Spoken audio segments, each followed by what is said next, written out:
র্যাঞ্চোকে মনে আছে আপনাদের? থ্রি ইডিয়টসের সেই স্বপ্নবাজ চরিত্র যে বদলে দিয়েছিল শিক্ষা ব্যবস্থাকে দেখার দৃষ্টিভঙ্গি। সেই চরিত্রের অনুপ্রেরণা লাদাখের শিক্ষাবিদ ও পরিবেশকর্মী সোনম ওয়াংচুক এবার নিজেই নেমেছেন বাস্তবের লড়াইয়ে। আর সেই লড়াই এখন পৌঁছেছে টানা ২০ দিনের অনশনে। ২৮ জুন থেকে নয়াদিল্লির যন্তর মন্তরে অনশন করছেন সোনম। তার অভিযোগ, নিট সহ বিভিন্ন সর্বভারতীয় পরীক্ষায় প্রশ্ন ফাঁস, শিক্ষা ব্যবস্থার অনিয়ম এবং কেন্দ্রের ব্যর্থতায় শিক্ষার্থীদের ভবিষ্যৎ ঝুঁকির মুখে পড়েছে।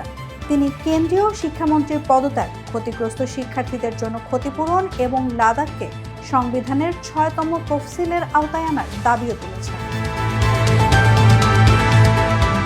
দীর্ঘ অনশনে ইতোমধ্যেই প্রায় ৮ কেজির বেশি ওজন কমেছে তার, তবুও পিছু হটার কোনো ইঙ্গিত নেই। বরং তিনি জানিয়েছেন প্রয়োজন হলে আরও কয়েক সপ্তাহ অনশন চালিয়ে যাবেন। সোনমের এই আন্দোলনের প্রতি সংহতি জানাচ্ছেন দেশের বিভিন্ন প্রান্তের মানুষ। কলকাতার শিক্ষাবিদ, চিকিৎসক, মানবাধিকার কর্মী ও সাহিত্যিকরাও তার দাবিকে গুরুত্ব দিয়ে সরকারের দ্রুত পদক্ষেপের আহ্বান জানিয়েছেন।